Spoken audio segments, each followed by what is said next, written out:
Welcome into the Commanders Report Mailbag. I am your host, Jack Sperry, and today I love doing these types of mailbag type segments, guys, because you guys get to ask your questions, and I get to answer them right here on the channel. So before we get into the questions today, if you want to get a question on a future edition of the Commanders Report Mailbag, all you got to do is click that subscribe button right now, and then join us every Wednesday at 5 p.m. Eastern Standard Time.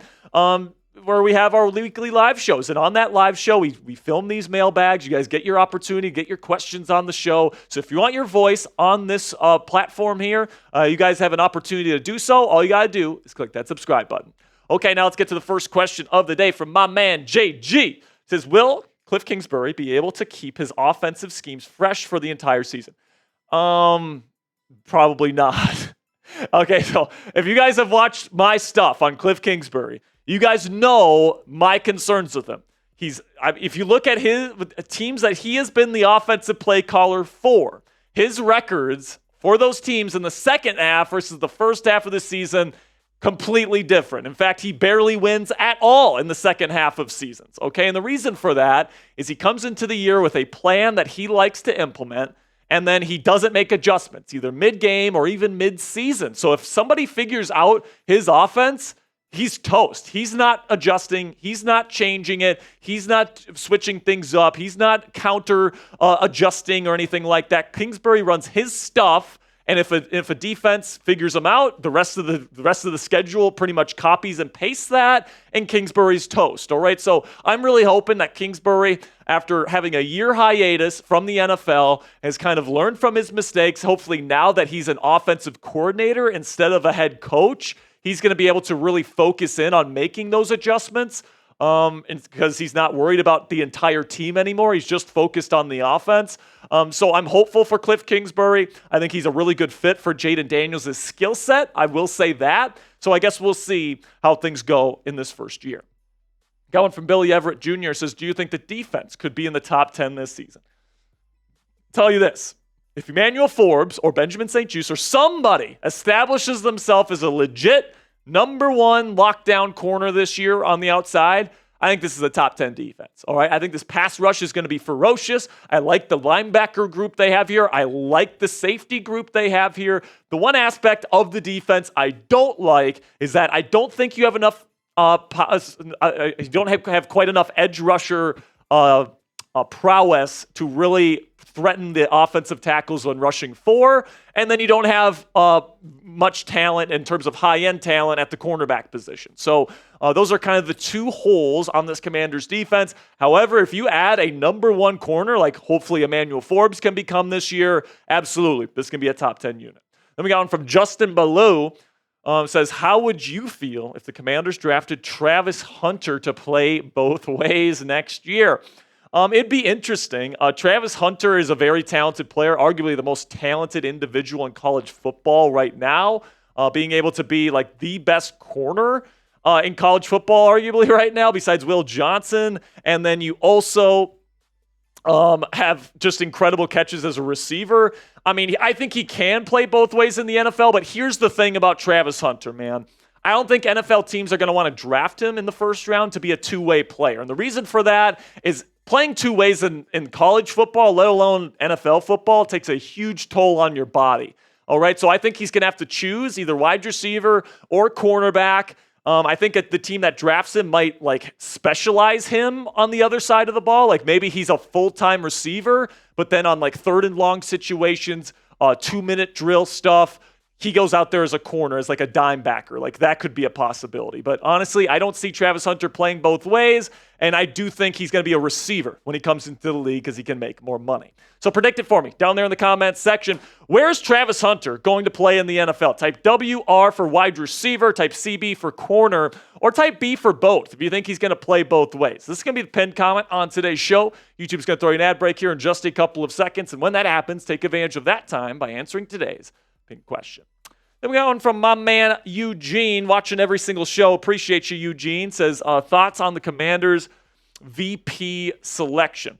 Honestly, man, I don't really care about the ownership group, the vice presidents, the presidents. I haven't really done much research on that, Eugene. So honestly, I don't really have an opinion on the new Commanders VP, if I'm being completely honest with you. Maybe I'll do some research for you and get back to you on that. Then we got Joshua Wingo.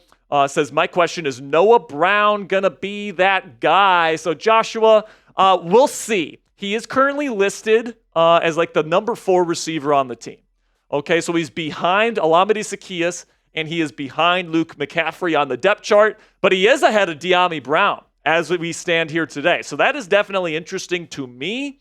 It's going to be interesting to see what Noah Brown's capable of doing, because he brings something that we don't have a whole lot of in this wide receiver room right now, and that's size. He is a big boy. He's a really good run blocker. He can contribute on special teams as well. So if you're talking about, quote unquote, that guy being like an awesome receiver, no, he's not that guy. But if he's the guy that can come in here and be a legitimate receiving option that can also help on special teams, 100% he can still do that. Hopefully his shoulder is all right. Missed the entire preseason with a shoulder injury.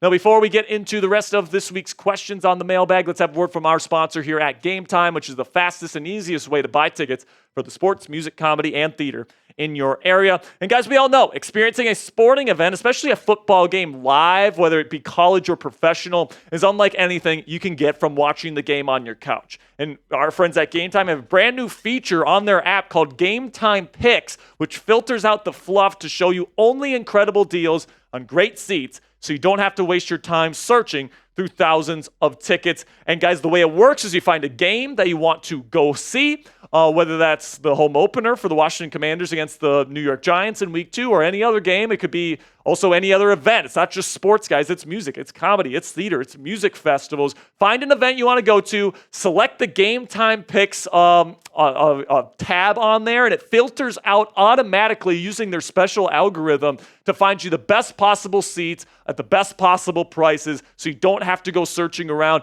other ticketing apps, and you don't have to go searching around on the Game Time app. Game Time already finds the best tickets for you every single time with Game Time Picks. And some other great features that Game Time features on their app is that they have the lowest price guarantee on any ticket to any event. All-in pricing, so you don't get slapped with crazy fees at checkout, and then flash deals. So if you wait to the last minute to get your tickets, Game Time actually rewards you for that by driving their prices even lower the closer you get to the start of the event. So take the guesswork out of buying tickets with Game Time today. Download the Game Time app, create an account, and use code CHATSPORTS. That's one word, all caps, CHATSPORTS for $20 off your first purchase. Terms apply. Again, create an account and redeem code CHATSPORTS. That's one word, all caps, CHATSPORTS for $20 off. Download Game Time today. What time is it? It's game time. Got one from Crocker Betty. Says, who's going to be the Commanders team MVP this season? It's a good question, Crocker Betty. In terms of MVP, meaning best player on the team, call me crazy. I'm going to say Jayden Daniels. I think that Jayden's going to be really, really fun to watch this year, okay? And obviously the quarterback holds the most weight out of any player on a given roster. And I think that he's going to really do a good job this year. Now, will it be Offensive Rookie of the Year good? I guess we'll see how good Caleb Williams plays. I guess we'll see how good the receivers play this year. I know Marvin Harrison Jr. and Malik Neighbors and Roma Dunze, for that matter, all three of those guys are special players as well. So we'll see how everything shakes out. But I do think Jayden Daniels, by the end of this season, is going to give Commanders fans a lot of reason to believe that he is the superstar quarterback that this franchise has been waiting for a long time. And I think that he is going to be the guy that wins that team MVP this year. So let me know down there in the comments section who's going to be this year's Commanders team MVP. Let me know down there in the comments section what you guys have to say. Really do appreciate all of your guys' support. All right, now let's get to Chris Penner. Says, will we be okay in the kicking game? I hope so. Cade York did a good enough job in the final preseason game. There's obviously a reason why the Browns replaced him with Dustin Hopkins, so that's, I really think that Brandon McManus screwed this team with the allegations he faced this offseason. So it's going to be an interesting situation, Chris. I think we're going to be fine. I don't think they're going to be elite in the kicking game by any stretch of the imagination, but I'm hoping Tress Way has a bounce-back season. Didn't have a great year last year, if I'm being honest. as a punter. But then I'm also hoping that Cade York is going to be better than what Joey Sly was last year. In fact, I think that the kicking game this year is going to be even better than what it was last year. So make sure you guys click that thumbs up icon if you haven't already. If you can't wait to kick off week 1, of course, it's going to be at Raymond James Stadium there in Tampa Bay. First game for Jayden Daniels as an NFL professional. It's going to be a lot of fun. We're going to have a watch party here on the show, so make sure you click that subscribe button. And then to help today's video, make sure you click that thumbs up icon. So we got anyone but Snyder says, if you had to guess who's going to be the second most productive wide receiver on the team this year behind Terry. If I'm giving my best guess right now, I'm going to say Noah Brown. All right, I think it might take a little bit for him to get in the lineup just because he's so new and he's dealing with a shoulder injury. But I do think that Noah Brown is probably the second best overall receiver on the team. It seems like the Commanders believe in Luke McCaffrey, so we'll see if anything surfaces up with that as a rookie receiver. Also, Olamide Zaccheaus and De'Ami Brown had good camps in preseason. So it's anyone's race between those kind of 5 receivers at this point. So it's going to be pretty interesting to see who that number 2 target ends up being. I will say De'Ami Brown and Jayden Daniels had a really nice connection in camp and in the preseason this year. But I do think Noah Brown, with his size, with his ability to make big plays that he did last year, over 17 yards of reception last year, for him, I just think that he's probably the best and most talented player out of that group of players, so I'll go Noah Brown. So let me know down there in the comments section who's going to be number 2 in terms of receiving for the Washington Commanders this year. Could it be Zach Ertz? Could it be Ben Sinnott? Could it be Luke McCaffrey? Let me know what you guys think down there in the comments section. Who's going to be number 2 behind Terry McLaurin this year? Going from King Hypno, says, as the roster sits now, what will the Commanders' first pick be this year? Next year. So I don't know, King Hypno, because we don't know where they're drafting. Obviously, we haven't had a full college football season, and I've all the tape that I've watched on all the college players was from last year and not this year, right? So it's a long ways away from who they could draft next year. I can tell you this. It's probably not going to be a quarterback, all right? So unless Jayden Daniels is just absolutely terrible and you're drafting first and there's like an undeniable quarterback that you absolutely have to take, which I find extremely unlikely in this quarterback class, it's not going to be a quarterback. I would say probably a trench player, either an edge rusher or an offensive lineman.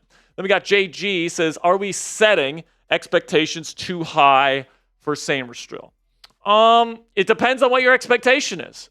For me personally, I think he's going to be anywhere between a top 5 and top 10 slot corner in football. And I think he's more than capable of hitting that expectation based on his film at Michigan, based on everything that we've seen from him in training camp and preseason. He looks like a really special player. I'd be pretty disappointed if he stinks this year. I won't lie to you. I've put a lot of takes out there here on this channel, staking my claim that Mike Sainristil is going to be a really good player from the word go. But no, I don't think the expectations are too high. I think he's the real deal.